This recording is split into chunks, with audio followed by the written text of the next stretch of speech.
குளிர்காலத்தில் குளிரை என்ஜாய் பண்ணணும். அதுதான் குளிர்காலங்கிறது. இப்போ நம்ம வெயில் காலம் வந்தனாலே வெயில் காலத்தை என்ஜாய் பண்ணுறதுக்காக நம்ம நிறைய நிறைய பின்பற்றுவோம். ஐஸ்கிரீம் வாங்கி சாப்பிட்றது, அது மாதிரி நிறைய அது இதுக்குன்னு ஒரு சம்மரை என்ஜாய் பண்ணுறது. அது மாதிரி குளிர்காலம் வந்துச்சுன்னா குளிரை எப்படி என்ஜாய் பண்ணணும் அப்படின்னா, காலையில் கண்டிப்பாக எழுந்திரிச்சிடணும். ஏன்னா காலையில் எழுந்திரிச்சு அப்புறம் ஏதாவது உடற்பயிற்சி பண்ணி முதல்ல நடுக்கமாக இருக்கும். போர்வைக்குள்ளே ஒளிஞ்சிருப்போம். வெளியே தலையை எட்டி பார்க்குறதுக்கே தலையிலலாம் தலை முழுக்க போத்திக்கிட்டு படுப்போம். இப்படி நிறைய வேலைகளை நம்ம செய்வோம். குளிரை என்ஜாய் பண்ணணும் அப்படின்னா முன்னே ரூமுக்குள்ளே ஜன்னலை திறந்து வைக்கணும். வெளியில் உள்ள அந்த பனி உடம்பு உள்ளே வரணும். அப்போ நம்ம போர்வைக்குள்ளே போத்திப்போம், போர்வைக்குள்ளே ஒளிஞ்சிப்போம். ஒரு பருத்தி நல்ல காட்டன் போர்வையால் போத்திக்கிட்டு குளுன்னு இருக்கும். அது மென்மையான துணியில் போத்திக்கிட்டு தூங்குறது. அதில் நிறைய போர்வை போட்டு, தடிமனான போர்வை போட்டு எப்படி அந்த குளிரை என்ஜாய் பண்ணுறது, குளிரை ஃபீல் பண்ணணும். ஒரு முற்றிலும் குளிரே தெரியாத அளவுக்கு குளிர்லாம் நைட்டு வரும், போய் முடித்ததுக்கப்புறம் காலைல ஒரு 7 மணிக்கு வெயில் வந்த பிறகு முடிச்சிக்கலாம் அப்படின்லாம் இருக்கக்கூடாது. முன்கூட்டியே காலையிலே எழுந்திரிச்சிருந்து அந்த குளிரை அனுபவிக்கணும், குளிரை என்ஜாய் பண்ணணும். குளிரை சுகமாக மாற்றணும். காலையில் எழுந்திரிச்சு ஒரு 5:30க்கு போய் நல்ல ஒரு ரன்னிங் போயிடணும்னு வச்சுக்கோங்க. உடற்பயிற்சி எதாவது பண்ணோன்னாக்கா போய் ஏதாவது நடைப்பயிற்சி, ஓட்டப்பயிற்சி ஏதாவது பண்ணோம் அப்படின்னா அப்படியே அந்த குளிர் நமக்கு சுகமாக மாறிவிடும். ஒரு சுகமான ஒரு அனுபவத்தை தரும் அது. அந்த மாதிரி குளிரை என்ஜாய் பண்ணணும். அதுதான் குளிர்காலத்தை. அப்போ தான் குளிர்காலம் ஒவ்வொரு காலத்துக்கும் அவ்வளோ சுகம் இருக்குது. அதுக்குள்ளே அவ்வளோ சுகம் இருக்குது. ஒவ்வொரு பருவத்துக்கும் நம்ம பயந்தோன்னு வச்சுக்கோங்களேன், எல்லாமே நமக்கு எதிராக தான் தெரியும். வெயில் காலம்னா அதுவும் நம்மளை கொடுமைப்படுத்தும். அதுவே நம்ம குளிர்காலமாக அந்த குளிரை அனுபவிக்க தெரியணும், வெயில் காலத்தை அனுபவிக்க தெரியணும். இப்படி இயற்கையை அனுபவிப்பது என்பது அதான். அதன் பருவம் சார்ந்து அதை அனுபவிக்க வேண்டும். அப்படி இருக்கும்போது குளிர்காலத்தை எப்படி அனுபவிக்கிறது அப்படின்னு சொல்லிட்டு இப்போ குளிர்காலம் ஆரம்பிச்சிருச்சு. இப்போ நான் என்ன பண்ண, காலையில் எழுந்திரிச்சு அப்படி போய் எனக்கு என் அறிவுக்கு எட்டின வரைக்கும் நான் போய் இப்போ அடுத்து என்ன பண்ணுறேன், போயிட்டு ஏதாவது வாக்கிங் போகணும், இல்லை ரன்னிங் போகணும். அப்புறம் அந்த குளிர் எனக்கு சுகமாயிடும்.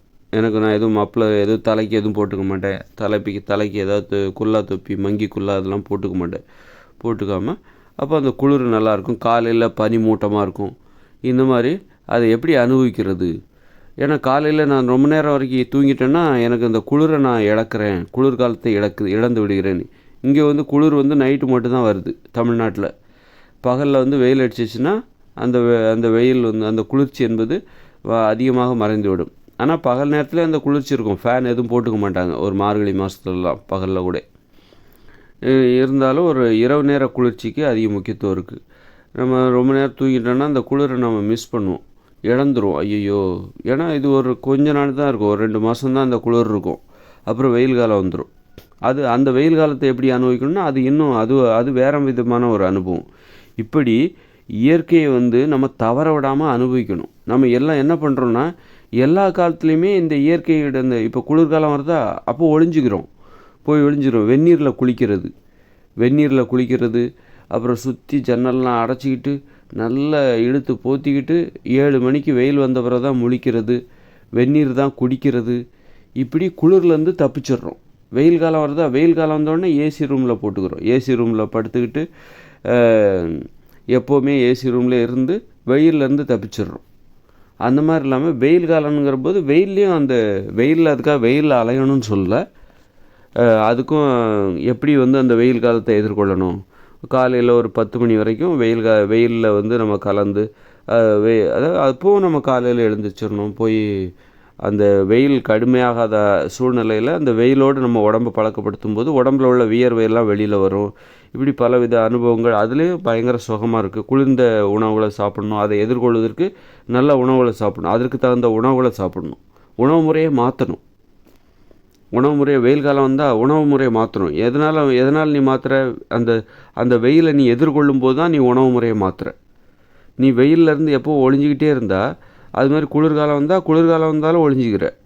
அப்போ எல்லா நாள்லேயும் ஒரே உணவு தான் சாப்பிட்ற. குளிர்காலம் வந்தாலும் கோழிக்கறி தான் சாப்பிட்ற, வெயில் காலம் வந்தாலும் கோழிக்கறி தான் சாப்பிட்ற. ஏன்னா எந்த இயற்கை சூழ்நிலையிலேருந்தும் நீ எப்போவுமே ஒளிஞ்சிக்கிறது தான் உன்னுடைய வேலை, தப்பிக்கிறது தான் வேலை. அது ஒன்றை பாதுகாக்காத மாதிரி எப்போவுமே ஒரே மாதிரி இருக்கு. நேரத்துக்கு தகுந்த மாதிரி மாற மாட்டேங்கிற, அந்த காலத்துக்கு தகுந்த மாதிரி மாற மாட்டேங்கிற, எப்போதும் ஒரே மாதிரி. நான் இது தான் சாப்பிடுவேன். சிக்கன்னா வருஷம் முழுக்க சிக்கன் சாப்பிடுவேன். வருஷம் முழுக்க நான் அப்போ உணவை நீ மாற்றணும். இப்போ குளிர்காலம் வந்துச்சுன்னா அதுக்கு தகுந்த மாதிரி நீ அதை எதிர்கொள்ளணும், அதை அனுபவிக்கணும். அப்படிங்கும்போது அதற்கேற்ற உணவுகளை நீ மாற்றியாக வேண்டும். குளிர்காலம் வந்தாலும் குளிர்ச்சியான உணவுகளை சாப்பிடாம நல்ல சூட்டை தருகிற உணவுகளை சாப்பிடணும். அப்போ தான் அதிகாலையில் எழுந்துக்கிறது உனக்கு ஈஸியாக இருக்கும். நீ அதிகாலையில் ஒளிஞ்சிருக்கன்னா உனக்கு ஏதோ ரொம்ப உடம்புல அந்த சூடு இல்லைன்னு அர்த்தம். உனக்கு அந்த எதிர்ப்பு சக்தி இல்லை, குளிரை எதிர்க்கின்ற அந்த சக்தி உன் உடம்புல இல்லை. அதனால தான் நீ என்ன பண்ணுற, போர்வைக்குள்ளே புகுந்துக்கிற. இப்போ குளிரை எதிர்க்கின்ற சக்தி தருகிற அந்த சூட்டை தருகிற உணவுகளை சாப்பிட்டா அதுக்காக மாமிசத்தை சாப்பிடக்கூடாது, சிக்கன்லாம் சாப்பிடக்கூடாது. தாவர உணவுகள்லேயே உனக்கு சூட்டை தருகிற உணவுகளை சாப்பிடும்போது நீ காலையில் நீ ஜன்னல்லாம் திறந்து வச்சுக்கிட்டே நீ தூங்கலாம். நல்லாயிருக்கும். அந்த பனியெல்லாம் உள்ளே அதே நேரத்தில் காற்று அடித்தா தூக்கம் வராது. காற்று அடித்து அந்த பனி காற்று அடிச்சுனாக்கா அப்போ ஜன்னலெல்லாம் அடைச்சிட வேண்டியதான். அப்போ கூட சில உடம்புல நல்ல கதகதப்பு இருந்துச்சுன்னா அந்த காற்று கூட சுகமாக இருக்கும். அதே நேரத்தில் ஃபேன் போடக்கூடாது. குளிர்காலத்தில் ஃபேன் போடாமல் ஜன்னல்லாம் திறந்து வெளியில் உள்ள அந்த பனி அப்படியே வீட்டுக்குள்ளே பரவி ஒரு குழுன்னு ஆனால் உடம்பு கதகதப்பாக இருந்துச்சுன்னா அந்த குளிர் அவ்வளோ சுகமாக இருக்கும். அப்போ என்ன பண்ணணும், குளிரை என்ஜாய் பண்ணணும். அப்படின்னா குளிர்காலத்தை என்ஜாய் பண்ணால் உணவு முறையை நீ மாற்றி ஆகணும். உணவு முறை எப்படி, எது உடம்புக்கு சூட்டை தரும், எது உடம்புக்கு சூட்டை தரும்? கிழங்கு தருமா? எனக்கு இப்போ தோணுது கிழங்கு ஒருவேளை தருமா. எனக்கு என்ன இப்போ தான் யோசிக்கிறேன்.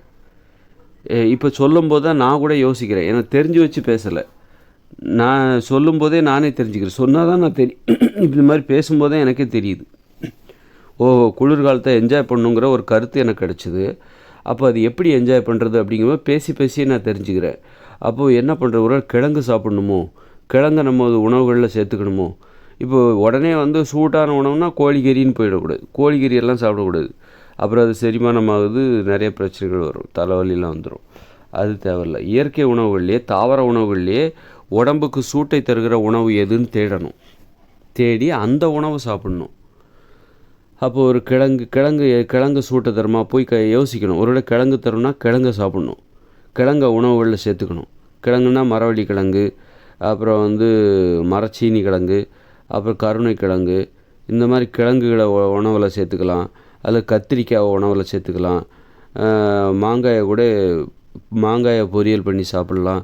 இந்த மாதிரி உணவுகளின் மூலமாக உடம்புக்கு கதகதப்பை ஏற்படுத்தி அந்த இரவு நேரத்தில் குளிருக்கு பயப்படாமல் ஜன்னலெல்லாம் திறந்து வச்சு அந்த பனி அப்படி மெதுவாக, அதாவது காற்று எதுவுமே இருக்காது, ஆனால் அந்த பனி அந்த நாம் படுத்திருக்கிற ரூமுக்குள்ளே வரும்.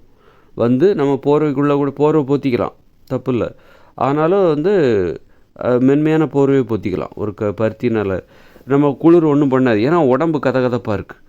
அப்போ அந்த குளிர் நமக்கு சுகத்தை தரும். இப்படித்தான் நம்ம இந்த இயற்கையை அனுபவிக்கணும். இயற்கையை அனுபவிக்கிறதுக்கு அப்புறம் நல்லா உடற்பயிற்சி செய்யணும். உடற்பயிற்சி பண்ணிட்டு படுக்கணும் இரவு, அதுவும் உடம்புக்கு சூட்டை தரும். உடம்புக்கு ஒரு மாலை நேரத்தில் ஒரு 2 கிலோமீட்டர் ஓடிட்டு வரணும், உடற்பயிற்சி பண்ணணும், உடம்புக்கு சூட்டை தரும். இந்த மாதிரி உடம்புக்கு கதகதப்பை ஏற்படுத்தி அந்த குளிரை எதிர்கொள்ளணும்.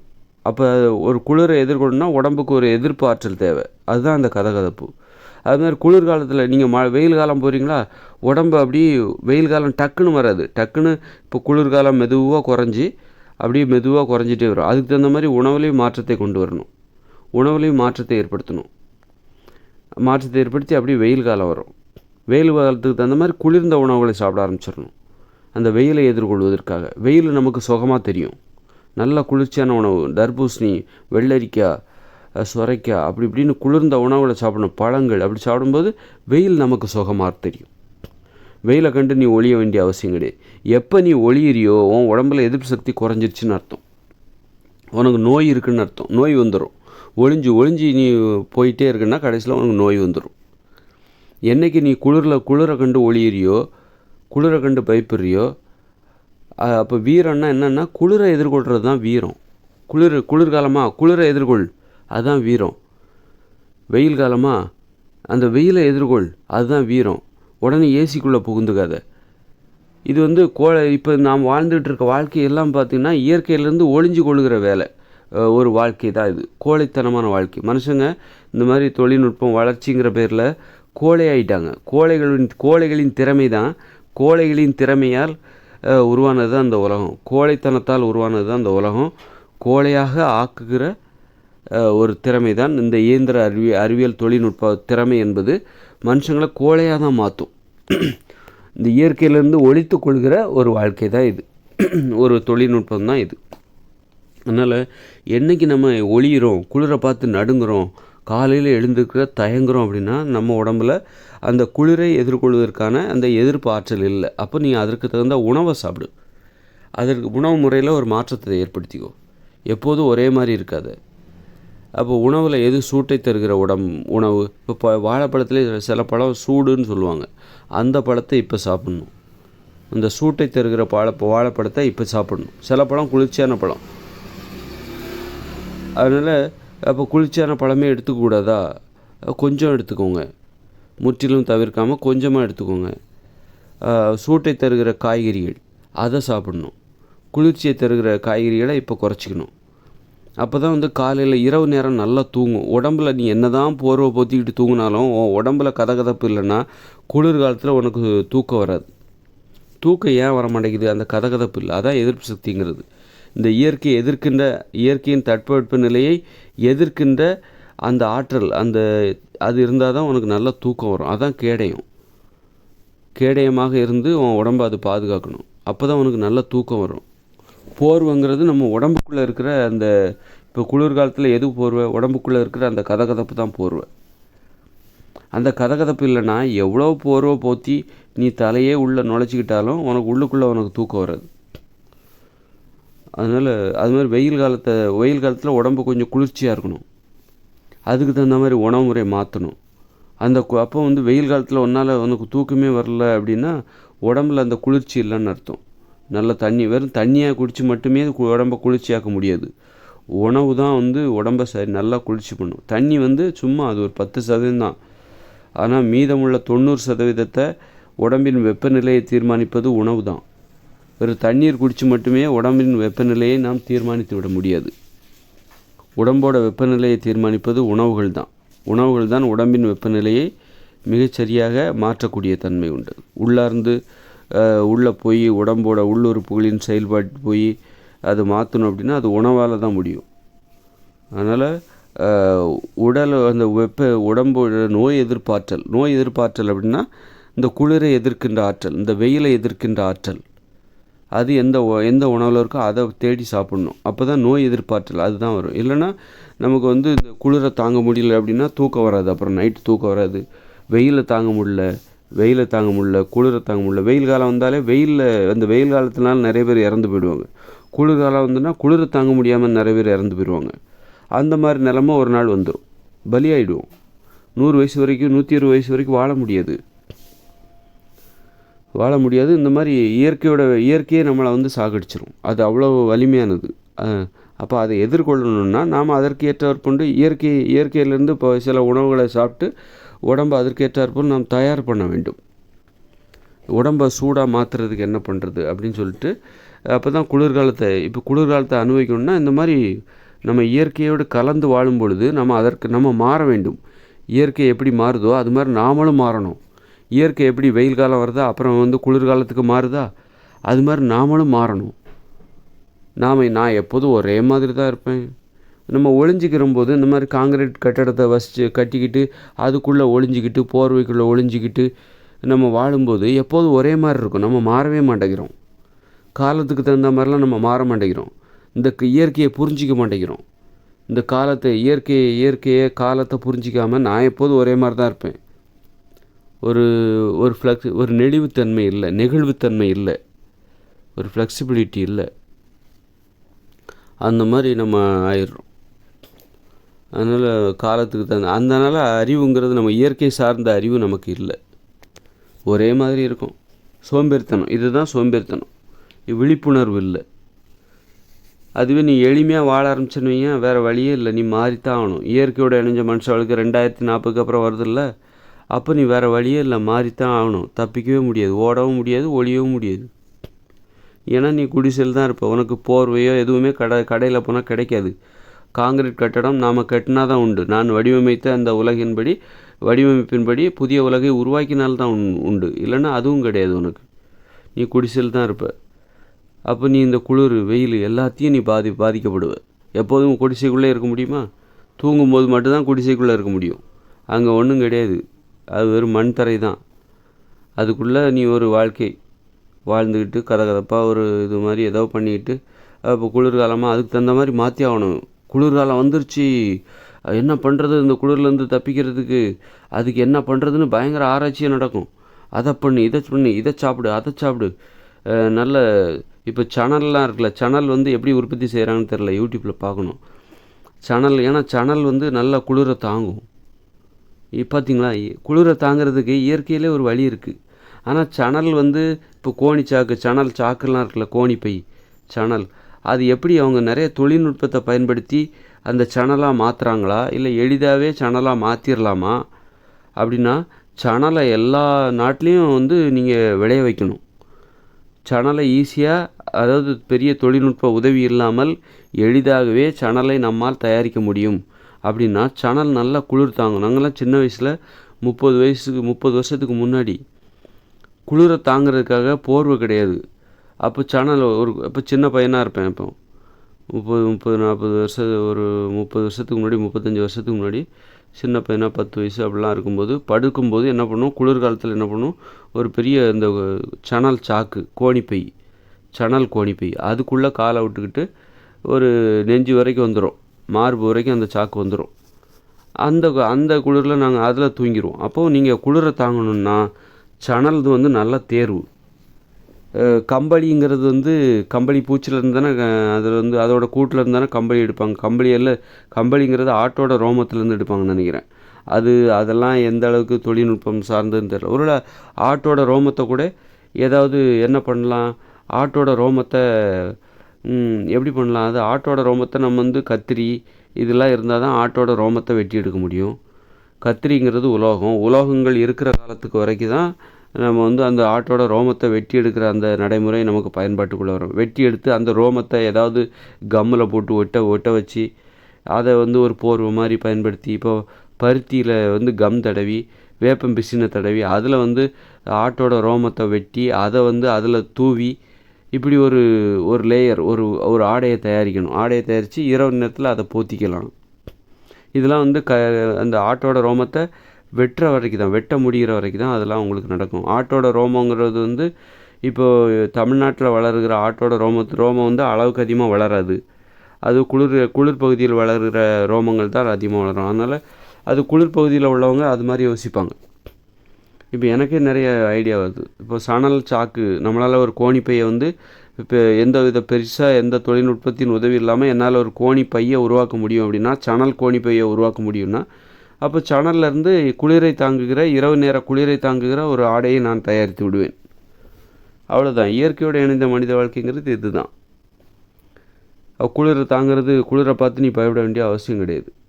அப்போ அதற்கு ஏற்றாற் போன்று உணவுகளையும் சாப்பிட்ணும், அதற்கு ஏற்றாற் போன்று ஆடைகளையும் நீ தயாரிக்கணும். இப்போ என்ன நடக்குதுன்னா, குளிர்காலத்துலேயும் அதாவது குளிர்காலத்துலேயும் தமிழ்நாட்டில் பார்த்தா குளிர்காலத்துலேயும் கோட்டு போட்டுக்கிறாங்க, வெயில் காலத்துலேயும் கோட்டு போட்டுக்கிறாங்க. எப்போது அவங்க ஏசியிலே இருக்கிறதுனால அந்த மாதிரி கோட்டு ஷூட்டு போட்டு இருக்காங்க, மாற மாட்டேங்கிறாங்க.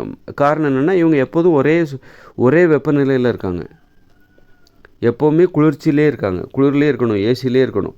அதனால் இவங்க உணவு முறையும் எப்போதும் ஒரே மாதிரி இருக்குது. எப்போவும் சிக்கன் சாப்பிட்றாங்க. நீ வெயில் காலத்தில் சிக்கன் சாப்பிட்டா நைட்டு தூங்கவே முடியாது. எப்போதும் ஒரே மாதிரியான உணவு. காரணம் என்னென்னா, எப்போதும் ஒரே மாதிரியான வெப்பநிலையில் இருக்காங்க. எப்போதும் வெந்நீரில் குளிக்கிறாங்க, எப்போதும் ஏசி ரூமில் இருக்காங்க, வெளியே வரவே கிடையாது. குளிர்காலமாக இருந்தாலும் சரி, வெயில் காலமாக இருந்தாலும் சரி, எப்போதும் ஏசி, எப்போதும் ஒரே மாதிரியான உணவு. காலத்துக்கு தகுந்த மாதிரி மாறுறது கிடையாது.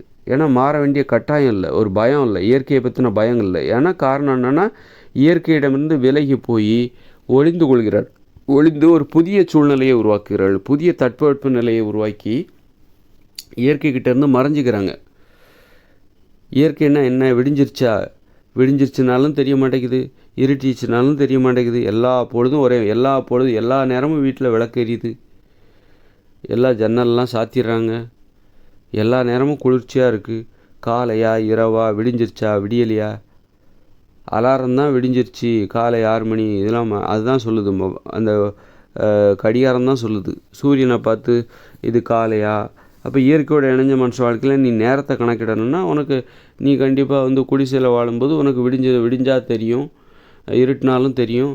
குடிசைக்குள்ளே உட்கார முடியாது ரொம்ப நேரம், முழிச்சா வெளியே வந்துடுவ நீ.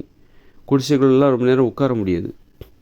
ஆனால் ரொம்ப இயற்கையோடு இணைந்த மனித வாழ்க்கை என்பது ரொம்ப சாதாரண வாழ்க்கை கிடையாது. மழை காலத்துலலாம் பெரிய மழை, இன்றைக்கி மிக்ஜாம் புயல் சென்னையில் வந்தது, அது மாதிரி புயல் அது கரையை கடந்தது, ஆந்திராவில் கரையை கடந்தது. அது மாதிரி கரையை கடக்கும்போது நீ குடிசையில் இருந்தால் அவங்க குடிசையெல்லாம் தூக்கிட்டு போயிடும். அந்த மாதிரி புதுசாக இப்போ புயல் கரையை கடந்தோடனே புதிய குடிசை கட்டணும். அந்த மாதிரி நிலமெல்லாம் வரும். அதனால தான் நான் இப்போவே சொல்கிறேன், நான் கண்டுபிடித்த அந்த வடிவமைப்பை, புதிய உலகத்தை, அதன் வடிவமைப்பின்படி புதிய கட்டமைப்புகளை உலகம் முழுவதும் உருவாக்குங்கள். ரொம்ப எளிது அது பெட்டியாக கட்டமாக கட்டிடத்தை கட்டுறோம். ஜன்னல் வாசல் அவ்வளோதான். 8 அடி அகலம், 8 அடி நீட்டம். இதுதான் ஒரு அறையோட அளவே. கழிவறை கிடையாது, அதெல்லாம் கழிவறை கிடையாது, குளியலறை எதுவும் கிடையாது. நான் ஏன்னா கழிவறை குளியலறை வீட்டுக்கு பின்னாடி வேணால், ஏதாவது வீட்டுக்கு பின்னாடி அல்லது வீட்டுக்கு கூட்டு குடும்பத்திற்கு பின்புறமாக திறந்த வெளி கழிப்பறை இருக்குது. அந்த மாதிரி அங்கே தான் இருக்குது. அதுவரை அந்த வடிவமைப்பு, அதற்கான வரைபடம் என்னிடம் இருக்கிறது. அதற்கான வேலை இன்னும் முற்று பெறவில்லை. முடிச்சுட்டு அதை எப்படி மக்கள்கிட்ட கொண்டு போய் சேர்க்கறது அப்படின்னு எனக்கு இன்னும் தெரில. நான் ரொம்ப எளிமையானவன், தனியாக தான் இந்த ஒரு தனி ஒரு ஆளாக இந்த வேலையை செஞ்சிட்ருக்கேன். ஒரு கூட்டமாக செய்கிற அளவுக்கு எனக்கு அறியாமையினால் கூட்டமாக ஒரு குழுவாக என்னுடைய பணியை எப்படி செய்வது. ஏன்னா குழுவாக ஒற்றுமையாக செஞ்சால் தான் எந்த வேலையும் வெற்றி பெறும் இந்த இயந்திர அறிவியல் உலகில். தனித்து எந்த செயலையும் செஞ்சால் இப்படி தான் நடக்கும். ஒற்றுமையாக செய்யணும். ஒரு குழுவாக, ஒரு கூட்டமாக, ஒரு அமைப்பாக நான் திரண்டிருக்க வேண்டும். ஒரு அமைப்பாக திரண்டிருக்க வேண்டும். ஆனால் தனி ஆளாக இன்று நான் நகர முடியாமல் தவிர்க்கிறேன். நான் முடிஞ்சதை செய்கிறேன். இதில் நிறைய விஷயம் இருக்குது. என்னென்னா, நான் ஒன்றை வெளியிடுறேன். நாளைக்கு பார்த்தீங்கன்னா நான் வெளியிடுவேன்னா, இப்போ நிறைய பாட்டெல்லாம் வெளியிடுறேன். மனித பாடல்னால் இது தான் அப்படின்னு நான் வெளியிடுறேன். நாளைக்கு யாரோ பார்த்துட்டு இதை அப்படியே காப்பி அடிச்சுட்டு நான் தான் கண்டுபிடிச்சேன்னு சொல்லி அவங்க சொல்லுவாங்க. அப்போ என் கண் முன்னாலேயே நான் ஏமாற்றப்படுவேன். அதெல்லாம் இருக்குது. இப்போ இதுக்கு காப்புரிமை வாங்கணும், எப்படி பண்ணுறதுக்கு. இப்போ கவிதைன்னு ஒன்று இருக்குது, மனித கவிதைன்னு ஒன்று இருக்குது. அது டைப் அடிச்சிட்டேன், எழுதி அதெல்லாம் டைப் அடித்தாச்சு. இதை மனித கவிதைன்னு வெளியிடணும். அப்போ இதுக்கு காப்புரிமையெல்லாம் விண்ணப்பிக்கணும். அப்போ அதை பண்ணிவிட்டு தான் நான் அதை யூடியூப்பில் வெளியிடணும். யூடியூப்பில் வெளியிடுவேன். அப்புறம் ஏதாவது அந்த இதான் மனித கவிதை அப்படின்னு நான் வெளியிடுவேன். அப்புறம் பார்த்தா என்ன பண்ணுவாங்க, அதை அப்படியே ஃபாலோ பண்ணி ஒருத்தர் புத்தகமாக போட்டு அவர் தான் கண்டுபிடிச்சதாக சொல்லிடுவார். கடைசியில் இப்போ என் கண் முன்னாலே நான் ஏமாற்றப்படுவேன். அப்படி தான் முன்னாடி நான் வேற ஒரு விஷயத்துக்காக ஏமாந்துருக்கேன். நானே வழியே போய் நான் என்னை ஏமாற்றிக்கிட்டேன். அதனால் மற்றவங்க என்னை ஏமாற்றணும்னு சொல்ல, அந்த மாதிரி வேற ஒரு விஷயம் அது. அதனால் இதில் இந்த உலகம் அப்படிப்பட்ட உலகம்தான். கண் முன்னாலே ஏமாற்றப்படுவோம். அதே மாதிரி அதுக்கு ஒரு காப்புரிமை வாங்கணும். ஆனால் புத்தகமாக வெளியிடும்போது பாடலை வெளியிட முடியாது. பாடல் சத்தம் சார்ந்தது, ஒலி சார்ந்தது. அப்போது புத்தகமாக வெளியிடும்போது ஓவியத்தை வெளியிடுவேன். இதுதான் மனித ஓவியம்.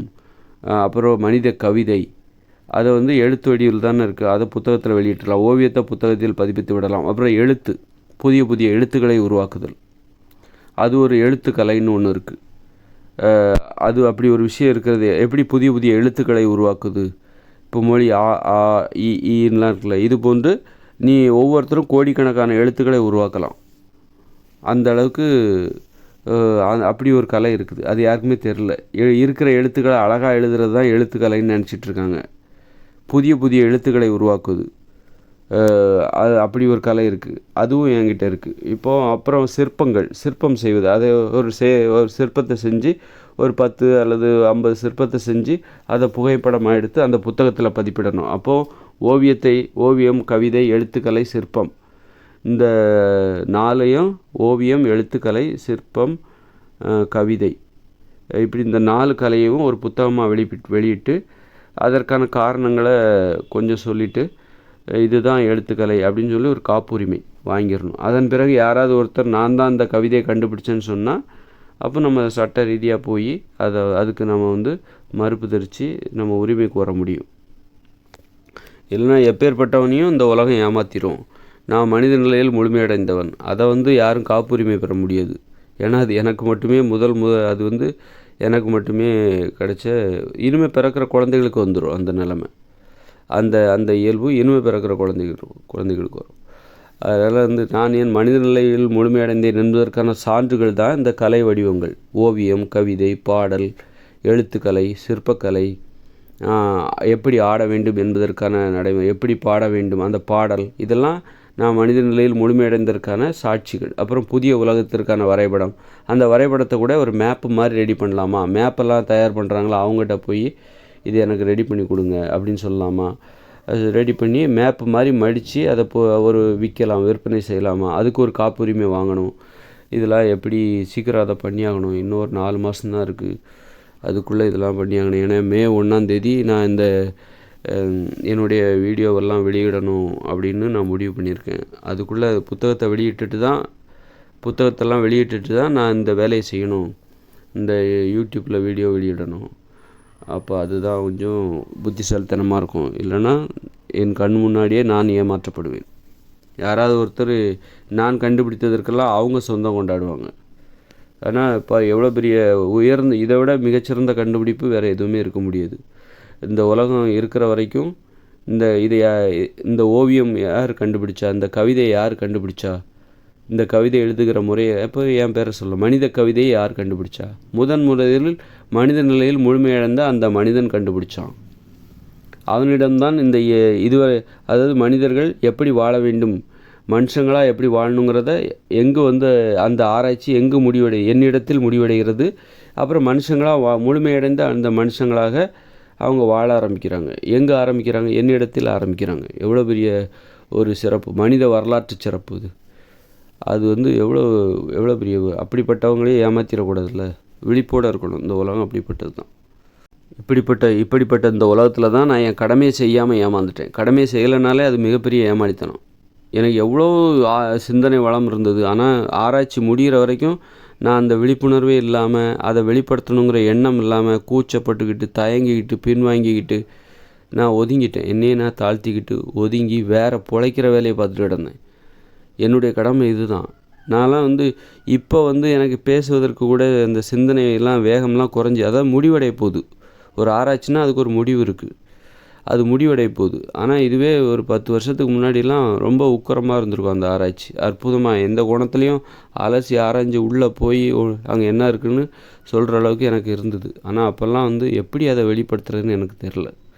இப்படி தான் பல பேர் எப்படி தன்னை வெளிப்படுத்துவதுன்னு தெரியாமல் பிழைக்கிறது தான் பெருசுன்னு சொல்லிட்டு கடமையை வந்து செய்ய முடியாமல் ஏமாந்து போகிறாங்க. ஏமாளியாக வாழ்ந்து கொண்டிருக்கிறார்கள் பல பேர். அதில் ஒருத்தராக நான் இருக்கிறேன். அதுலேயும் முதன்மையான ஆள் நான் தான். ஏமாளிகளிலும் முதன்மையான ஏமாளி நானாக தான் இருப்பேன். குளிரை எதிர்கொள்ளணுங்கிறதுக்காக சிகரெட் பிடிக்க ஆரம்பிச்சிருவாங்க. சிகரெட் பிடிக்கிறது, தண்ணி அடிக்கிறது. அப்போது அதன் மூலம் இப்போ வந்து ஒரு பிராண்டியெல்லாம் குடித்தாக்கா உடம்பு சூடாயிடும்.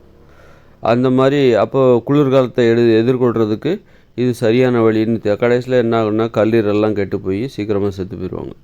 அது மாதிரி சிகரெட்லாம் பிடிச்சிக்கிட்டே இருக்கணும். ஆனால் சிகரெட் பிடிச்சி உடம்பை நீ கதகதப்பாக வைக்க முயற்சி பண்ணால் அப்புறம் தூக்கம் வராது, நல்ல தூக்கம் வராது. அதனால் தூக்கம் இல்லாமல் உடம்பு கெட்டு போயிடும். அதனால் குளிர்காலத்தை எதிர்கொள்கிறதுக்கு இந்த மாதிரி மோசமான அழிவுபூர்வமான வழிகளை தேர்ந்தெடுத்துக்கொள்வது. குளிர்காலம் வந்த உடனே சிகரெட் பிடிக்கிறது, அப்புறம் வந்து தம் அடிக்கிறது, அப்புறம் வந்து சிக்கன் சாப்பிட்றது.